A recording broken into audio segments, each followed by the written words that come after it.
सूत जी बोले, प्राचीन समय की बात है। मुनि विश्वामित्र के बुलावे पर मुनि और सन्यासी लोग एक स्थान पर एकत्र हुए सभा करने के लिए। सभा में मुनि विश्वामित्र ने सभी को संबोधित किया। मुनि विश्वामित्र ने कहा कि हे मुनियों, आश्रमों में दुष्ट राक्षस यज्ञ करने वाले हमारे लोगों को अपना भोजन बना लेते हैं, यज्ञों को नष्ट कर देते हैं, जिसके कारण हमारे पाठ पूजा ध्यान आदि में परेशानी हो रही है।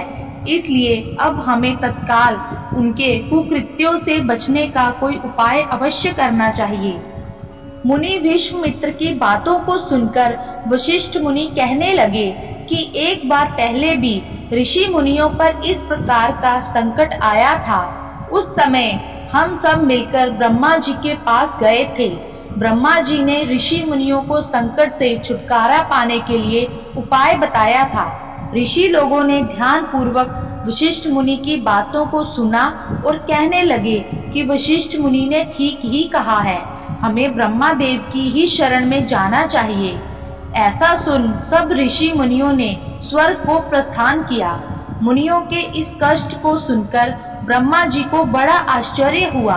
ब्रह्मा जी कहने लगे कि हे मुनियों, राक्षसों से तो स्वर्ग में रहने वाले देवता को भी भय लगता है, फिर मनुष्यों का तो कहना ही क्या, जो बुढ़ापे और मृत्यु के दुखों में लिप्त रहते हैं। उन राक्षसों को नष्ट करने में श्री विश्वकर्मा समर्थ है।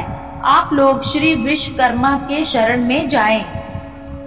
इस समय पृथ्वी पर अग्नि देवता के पुत्र मुनि अंगिरा यज्ञों में श्रेष्ठ पुरोहित हैं और जो श्री विश्वकर्मा के भक्त हैं, वही आपके दुखों को दूर कर सकते हैं। इसलिए हे मुनियों, आप उन्हीं के पास जाएं। सूत जी बोले, ब्रह्मा जी के कथन के अनुसार मुनि लोग अंगिरा ऋषि के पास गए। मुनियों की बातों को सुनकर अंगिरा ऋषि ने कहा, हे मुनियों, आप लोग क्यों व्यर्थ में इधर उधर मारे मारे फिर रहे हो? दुखों को दूर करने में विश्वकर्मा भगवान के अतिरिक्त और कोई भी समर्थ नहीं है। अमावस्या के दिन आप लोग अपने साधारण कर्मों को रोककर भक्ति पूर्वक श्री विश्वकर्मा कथा सुने और उनकी उपासना करें। आपके सारे कष्टों को विश्वकर्मा भगवान अवश्य दूर करेंगे। महर्षि अंगिरा की बातों को सुनकर सभी लोग अपने अपने आश्रमों को चले गए। तत्पश्चात अमावस्या के दिन मुनियों ने यज्ञ किया। यज्ञ में विश्वकर्मा भगवान का पूजन किया। श्री विश्वकर्मा कथा को सुना, जिसका परिणाम यह हुआ कि सारे राक्षस भस्म हो गए। यज्ञ विघ्नों से रहित हो गया। उनके सारे कष्ट दूर हो गए। जो मनुष्य भक्ति भाव से विश्वकर्मा भगवान की पूजा करता है, वह सुखों को प्राप्त करता हुआ संसार में बड़े पद को प्राप्त करता है। विश्वकर्मा जी की पूजा के व्रत की दूसरी कहानी। पौराणिक कथा के अनुसार जब सृष्टि का निर्माण हो रहा था, तो वहां सर्वप्रथम भगवान नारायण जी यानी साक्षात भगवान विष्णु जी सागर में शेष शैया पर प्रकट हुए। भगवान विष्णु के प्रकट होने के बाद उनकी नाभि कमल से चतुर्मुख भगवान ब्रह्मा दृष्टिगोचर हो गए थे। ब्रह्मा के पुत्र धर्म और धर्म के पुत्र वासुदेव थे। धार्मिक मान्यताओं के अनुसार वस्तु से उत्पन्न वास्तु सातवें पुत्र थे, जो शिल्प शास्त्र में बहुत ही बुद्धिमान थे। वासुदेव की पत्नी अंगरसी ने भगवान विश्वकर्मा को जन्म दिया। आगे चलकर अपने पिता की तरह ही भगवान विश्वकर्मा भी वास्तुकला के आदित्य आचार्य बने। विश्वकर्मा पूजा की तीसरी कहानी। पौराणिक कथा के अनुसार प्राचीन काल में काशी नगरी में एक रथकार अपनी पत्नी के साथ रहता था।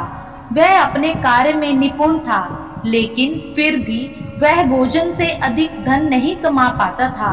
इस वजह से उसे बहुत परेशानियों का सामना करना पड़ता था। इतना ही नहीं, उसकी पत्नी भी पुत्र ना होने की वजह से बहुत दुखी रहती थी। वह दोनों अक्सर पुत्र की प्राप्ति के लिए साधु के पास जाते थे, लेकिन उनकी इच्छा फिर भी पूरी नहीं हो पाती थी। एक दिन उनके एक पड़ोसी ब्राह्मण ने रथकार से कहा कि तुम दोनों भगवान विश्वकर्मा की पूजा करो, तुम्हारी हर इच्छा अवश्य पूर्ण होगी। अमावस्या तिथि को व्रत कर भगवान विश्वकर्मा का महत्व सुनो।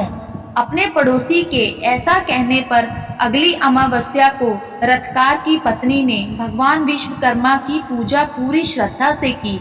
उसकी भक्ति को देखकर भगवान विश्वकर्मा बेहद प्रसन्न हुए और उन्होंने उसे पुत्र होने का वरदान दिया।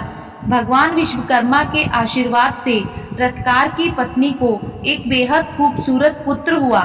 इसके बाद से दोनों सुखी जीवन व्यतीत करने लगे।